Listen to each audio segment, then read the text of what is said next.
బీసీలకు 42% రిజర్వేషన్లు ఎట్లా? కామారెడ్డి డిక్లరేషన్ ప్రకారం పార్టీ తరపున ఇస్తామన్న కాంగ్రెస్.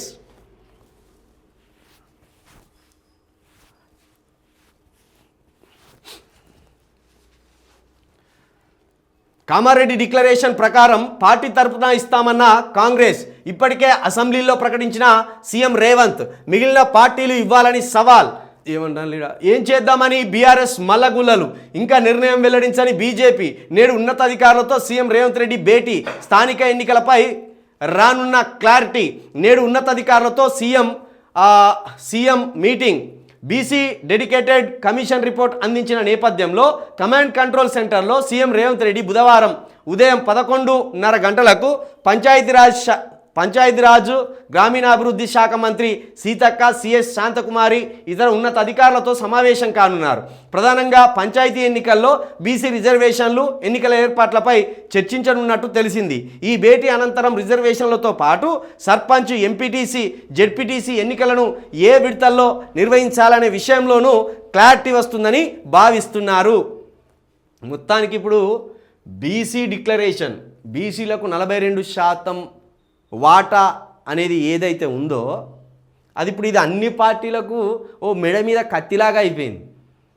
ఎందుకంటే ఈ 47% రిజర్వేషన్లు వాటా బీసీలకు వస్తే ఆల్రెడీ ఎస్సీలకు 17-15 వాళ్ళకు ఉన్నది, ఎస్టీలకు ఉన్నది. అంటే 50% తగ్గకుండా ప్రస్తుతం ఆ రిజర్వేషన్ కోటా ఉన్నది.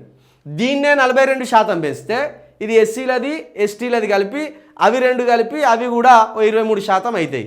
అంటే మొత్తం ఒక 65-66% వరకు ఇవి అవుతాయి. ఇవి అయిందంటే ఇంకెంత ఉంటుంది?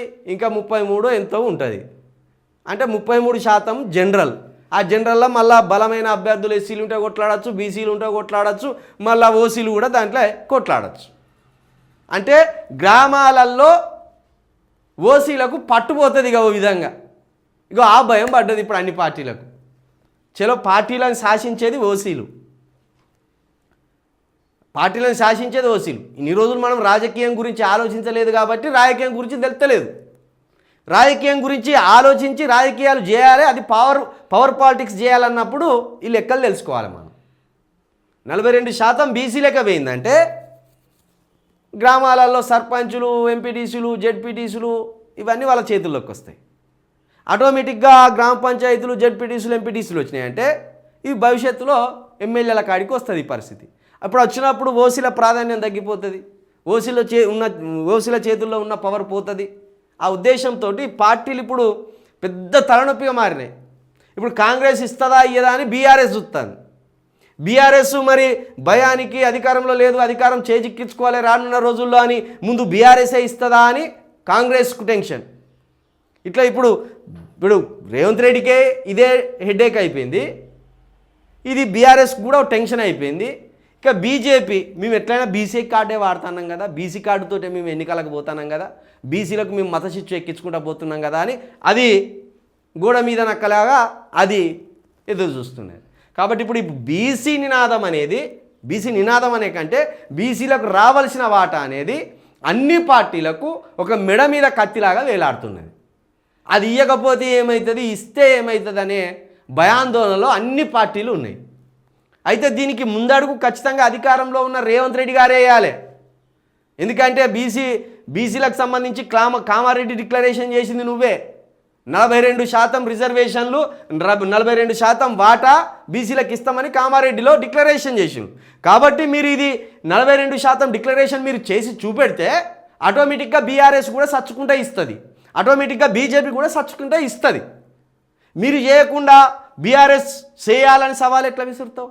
నీ చేతిలో ఉన్నది అది వాటా పంచవలసింది. నువ్వు చేసి వాళ్ళు ఇవ్వకపోతే అప్పుడు వాళ్ళని దొంగల్లాగా చూపించు. నువ్వు హామీ ఇస్తావాట, నువ్వే అధికారంలోకి వస్తావాట, నువ్వు చేయకుండా మళ్ళీ బీఆర్ఎస్ వైపు చూపెడితే ఎట్లా? కాబట్టి ఇది కాంగ్రెస్కు ఇప్పుడు పెద్ద తలనొప్పి, మెడ మీద కత్తిలాగా ఉన్నది. మరి పాత రిజర్వేషన్లు 23%తో స్థానిక సంస్థల ఎన్నికలకు పోతారా? నిజంగా ఇప్పుడు బీసీలు కోరుతున్నట్టు బీసీల్లో స్థానిక సంస్థల ఎన్నికల్లో 42% వాటర్ రావాలని వాళ్ళు నిజంగా వాళ్ళు కొట్లాడుతున్నారు, వాళ్ళు ఆశపడుతున్నారు. మరి వాళ్ళ ఆశలను రేవంత్ రెడ్డి గారి ప్రభుత్వము అడి ఆశలు చేస్తుందా, వాళ్ళ విశ్వాసాన్ని చూరగొంటుందా అనేది చూడాలి. 42% వాటా ఇవ్వకపోతే ఇక దబిడి దిబిడే ఉంటుంది రేవంత్ రెడ్డి గారికి.